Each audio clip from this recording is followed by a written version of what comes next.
तो गाइस कैसे हो आप सब। उम्मीद करता हूँ सब मजे में होंगे। और आज हम बात करेंगे लुकिज्म के चैप्टर नंबर 574 के बारे में। पिछले चैप्टर में हमने देखा था सैमुअल सीओ ने जॉन ड्रू का कुत्ता बना दिया था और जेक किम इस वाले चैप्टर में मुगैक का बनाने वाला है, ऐसा मेरा चैप्टर को देखने से पहले ही मानना है। लेकिन आज की वीडियो की शुरुआत में हम देखते हैं पेचियन जो ने लाइन मैन का कुत्ते से भी कुछ ज्यादा बुरा बना दिया होता है। लाइन मैन बहुत ही जख्मी हालत में जमीन में पड़ा होता है और पेचियन जो उसको कहता है, तूने सच में मुझे हैरान कर दिया। मैं सच में हैरान हूँ कि तू सोच रहा था तेरे हमले मेरे ऊपर काम आ जाएंगे। तू इतना बड़ा गधा है। तो मरने से पहले तेरा आखिरी बार नाचना गाना हो चुका है ना? लाइनमैन की बॉडी जवाब दे गई होती है लेकिन उसकी हिम्मत नहीं, इसलिए अपने मन में कहता है, क्या ये मेरा अंत है? लेकिन अब तक मेरी हालत मरने वाली नहीं हुई। और अपने म्यूजिक सिस्टम को दोबारा से ऑन करके कहता है, मुझे समझ आ चुका है, वो काफी नहीं था तेरे ऊपर एक हमला करने के लिए। आखिर तू क्या बकवास कर रहा है? Lightning Choi, dance class, last period, requiem. यानी कि भाई अभी झुकने को तैयार नहीं, लेकिन जिसके लिए ये इतना सब कुछ कर रहा है उसके पंगे दूसरी तरफ चल रहे होते हैं मुगैक से, जहाँ पे जेक मुगैक से कहता है, आज मैं तेरी बिना दर्द वाली चीखें सुनूंगा। लेकिन मुगैक काफी ज्यादा कॉन्फिडेंट नजर आ रहा होता है और कहता है, मुझे ये समझ नहीं आ रहा है, हमारी dark crocodile society south Korea में कब्जा करके रहेगी, तो फिर तो बिना मतलब के इतना छटपटा क्यों रहा है? आखिर एनजॉन को बचाने के लिए इतना सब कुछ करने का मतलब ही क्या है? क्या तुझे पता नहीं, कोरिया का जन्म चाइना से ही हुआ है। जिस कोरियन कल्चर में तुझे इतना ज्यादा गर्व है, क्या तुझे पता नहीं वो सब कुछ चाइना से लिया गया है। हमारा चाइनीज कल्चर वो है जो। लेकिन तुम लोग तो खुद बहुत बड़े चोमू हो। मुंह बंद कर, ऐसा नहीं है। इतने में ही जेक इसके मुंह पे एक मुक्का मार देता है जिससे से कुछ भी नहीं हुआ होता और ये कहता है, क्या बस इतना ही? क्या तो इसी तरीके से मेरी चीखें निकलवाने वाला है? लेकिन इसके बाद सीन शिफ्ट होता है और हम देखते हैं गैप्रियोंग किम और रिपोर्टर किम का एक पास्ट का सीन, जहाँ पर रिपोर्टर किम गैप्रियोंग से कुछ पूछ रही होती है और गैप्रियोंग कहते हैं, क्या तुम जानना चाहती हो एक फाइट में सबसे ज्यादा जरूरी चीज क्या होती है? मतलब आज भी तुम मुझसे लड़ने के बारे में ही सवाल पूछ रही हो? हाँ, क्योंकि आजकल के एरा में इससे ज्यादा ढीठ कोई सवाल नहीं। वैसे आपका बहुत बहुत शुक्रिया आज भी मेरे जवाब देने के लिए। तो ठीक है, बताइए आखिर आप क्या सोचते हैं एक फाइट में जो सबसे ज्यादा जरूरी होता है? फिस्ट। यहाँ तक कि ताकतवर फिस्ट भी किसी काम के नहीं होते, और न ही ताकतवर लाते, ना ही कमाल के रिफ्लेक्सेस। तुम्हारा जवाब समझने के लिए थोड़ा सा मुश्किल है। जो भी मैंने अभी चीजें कही, तुम्हें लगता है ना वो चीजें एक फाइट में बहुत ज्यादा जरूरी हैं, लेकिन मैं यहाँ पे बात कर रहा हूँ उस केस की जब तुम किसी ऐसे इंसान से फाइट करो जिसको दर्द नहीं होता। क्या कोई ऐसा जिसको दर्द भी नहीं होता? हाँ, ऐसे लोग पैदा ही ऐसी एबिलिटी के साथ होते हैं, इसीलिए हम उनको कहते हैं पेन फ्री। और क्योंकि उन्हें दर्द महसूस नहीं होता, इसलिए वो बहुत ज्यादा निडर होते हैं और फाइटिंग के बहुत सारे तरीकों का इस्तेमाल करते हैं लड़ने के लिए। लेकिन हाँ, एक आम इंसान के लिए एबिलिटी एक श्राप की तरह हो सकती है, लेकिन एक फाइटर के लिए ये एक वरदान है। और प्रेजेंट मोमेंट में मुगैक इसी बात का फायदा उठा रहा होता है। पहले मुगैक के मुंह पे एक मुक्का पड़ता है, उसके बाद पेट पे, उसके बाद पेट पे एक घुटना, इसके बाद लगातार इतने सारे मुक्के पड़ते हैं कि बता पाना मुश्किल है कि कहाँ कहाँ पड़े। और एंड में जेक इसकी कमर पकड़ लेता है क्योंकि वो इसे गिराना चाहता है, क्योंकि मुक्कों का तो इस पे कोई असर हो ही नहीं रहा है। लेकिन ये सब कुछ होते हुए भी मुगैक काफी मजे में होता है और कहता है, इतनी मेहनत करते हुए तुम मुझे बहुत ज्यादा बेचारा लग रहा है। शायद तो कोई ऐसा इंसान बन सकता है जो मेरे शरीर को हल्का सा झटका दे सके, लेकिन ये सब कुछ किसी काम का नहीं है। मैंने अपने शरीर को इस तरीके से ट्रेन करा है कि मैं काउंटलेस हिट्स अपने ऊपर ले सकूं। और इसीलिए जेक ने इसके हिट्स मारना छोड़ के इसको पकड़ लिया होता है ताकि वो इसको गिरा विरा सके कुछ। लेकिन यही चीज जेक की बहुत ज्यादा बड़ी गलती होने वाली है, क्योंकि मुगैक भी अपने कांच वाले शरीर से उसको कस के पकड़ लेता है और कहता है, तू मेरे जाल में फंस गया। मैं जानता था तू यही करेगा। तुझ जैसे लोग हमेशा यही करते हैं जब उनके पंचेस काम नहीं आते। और मुगैक के शरीर में जो मटके के टुकड़े चुभे हुए थे वो सारे वो जेक के चुभा देता है। मतलब जेक चला था इसकी चीखें निकालने, लेकिन इसने ही जेक की चीखें निकाल दी होती हैं। इसके बाद ये जेक को लट्टू की तरह घुमा के जमीन में पटक देता है और कहता है, इसे महसूस कर। यही वो तरीका है जैसे एक पेन फ्री फाइट करता है। इसमें हमें अपनी बॉडी के दर्द की परवाह नहीं होती, क्योंकि हमारी बॉडी उसको झेल लेती है और हम अपनी लिमिट से पार जा सकते हैं। मैं सच में जानना चाहता हूँ आखिर तेरी चीखें कैसी सुनाई देंगी। इसके बाद पहले तो ये अलग अलग मटकों में जेक को पटकता है अपने साथ में, और मटके के कंकड़ जो जमीन में बिखरे पड़े होते हैं उन सबको उठा के जेक के मुंह पे मुक्के ही मुक्के बजा देता है। जेक का बैंड बहुत ही बढ़िया करके बज रहा होता है। इतने में ही वो मुगैक का मुक्का अपने हाथ से पकड़ लेता है और कहता है, ऐसा नहीं होगा, मेरी चीखें तेरे लिए बहुत ज्यादा महंगी हैं। और मुगैक के हाथ में एक लॉक मार के उसका हाथ मोड़ देता है, लेकिन इसके बावजूद भी मुगैक उसी हाथ से इसका मुंह पकड़ के इसके ऊपर मटके के टुकड़े चुभा देता है। लेकिन जेक उसके बावजूद भी कहता है, मेरे सामने सस्ती बातें मत कर, मुझे पहले तेरी चीखें सुननी है। और मुगैक का हाथ पकड़ के पूरा ऐसे घुमा देता है जैसे उसको तोड़ ही देगा। लेकिन मुगैक अपने हाथ को शोल्डर से ही डिसलोकेट करके पूरा ही घुमा देता है, जिस वजह से उसका हाथ टूटता नहीं। और जेक के एक लात मार के उसको दूर फेंक देता है और कहता है, तेरे सपने बहुत ज्यादा बड़े हैं, लेकिन ये किसी काम के नहीं। अरे ये क्या, तू अपने बहते हुए खून को रोकने की कोशिश कर रहा है? ये कहते हुए मुगैक ने अपना शोल्डर भी वापस से ठीक कर लिया होता है और जेक उसको कहता है, तुझे भी अपना बहता हुआ खून रोक लेना चाहिए। भले ही तुझे दर्द महसूस नहीं होता, लेकिन इसका मतलब ये नहीं कि तू अमर है।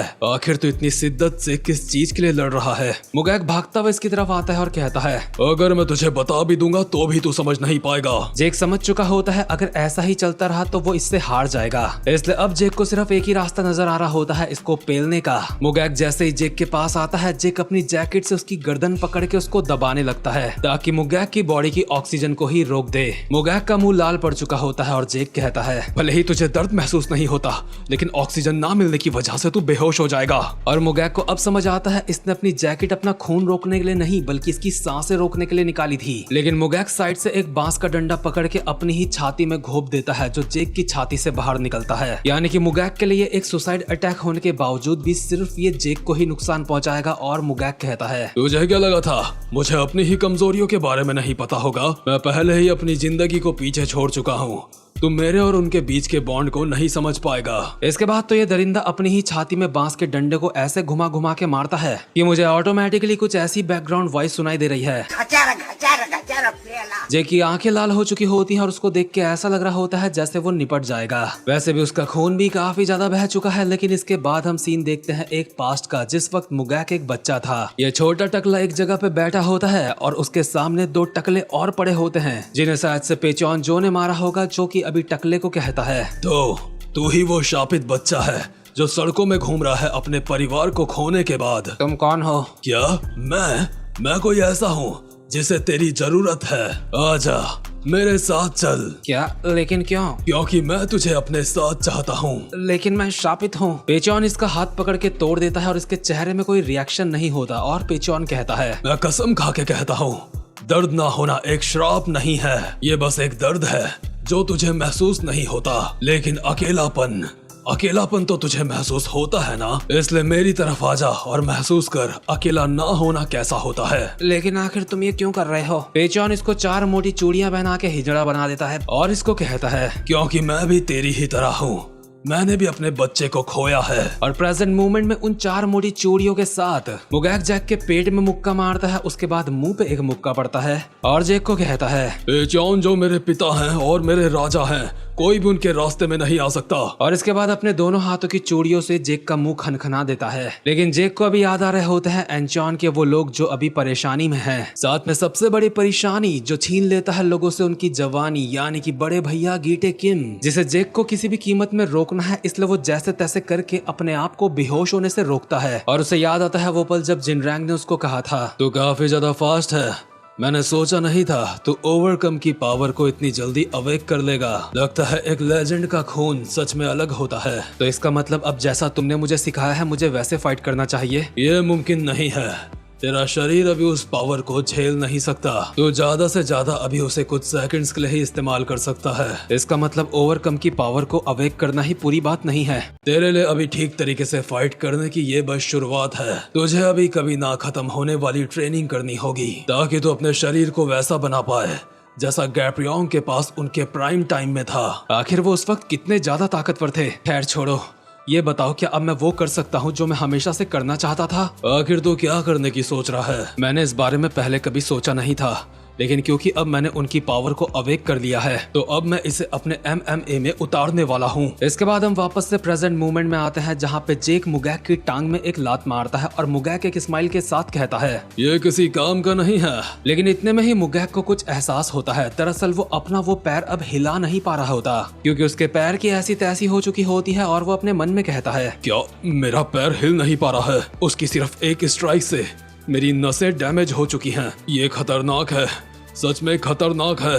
इसके बाद जेक इसके सर पे एक कोहनी मारता है जिससे इसका पूरा का पूरा सर झंझना जाता है और ये जमीन में गिरने वाला होता है। इतने में ही जेक इसकी दोनों हाथ से गर्दन पकड़ लेता है और इसके मुंह पे अपना घुटना देके मारता है जिससे ये अपने दोनों हाथ की 4-4 चूड़ियों से ब्लॉक कर लेता है, क्योंकि अब इसे किसी भी कीमत पे जेक से और हिट नहीं लेने चाहिए क्योंकि जेक के हिट इसे काफी ज्यादा डैमेज पहुंचा रहे हैं। लेकिन जेक के घुटने ने इसकी 8 चूड़ियां तोड़ के बिखेर दी होती हैं और इसे विधवा बना दिया होता है। और इसके नेक्स्ट सीन में जिनरैंग वापस से जेक से कहता है, गैब्रियांग किम के फिस्ट स्पेशल हैं क्योंकि वो लोडेड हैं ओवरकम की पावर के साथ। उनके फिस्ट उनके 1 हिट किल मूव्स हुआ करते थे, यहाँ तक कि मैं भी उनके पंचेस की नकल कुछ बार से ज्यादा नहीं कर सकता और तू भी मुझसे कुछ अलग नहीं है। ओवरकम एबिलिटी बहुत ज्यादा स्पेशल है लेकिन उससे भी ज्यादा जरूरी है वो फिस्ट जो तू उसके साथ इस्तेमाल करता है, इसलिए वक्त से ज्यादा उस पंच का इस्तेमाल मत करियो। लेकिन प्रेजेंट मोमेंट में जेक ने उसी एक मुक्के के साथ मुगैक को जमीन में चिपका दिया होता है जिससे मुगैक on the spot switch off हो चुका होता है और जेक कहता है, बिना अपनी चीखें सुनाए ही हार गया मुझसे। इसके बाद जेक भी अपनी हालत की वजह से मुगैक के ही ऊपर गिर जाता है और कहता है, शिट,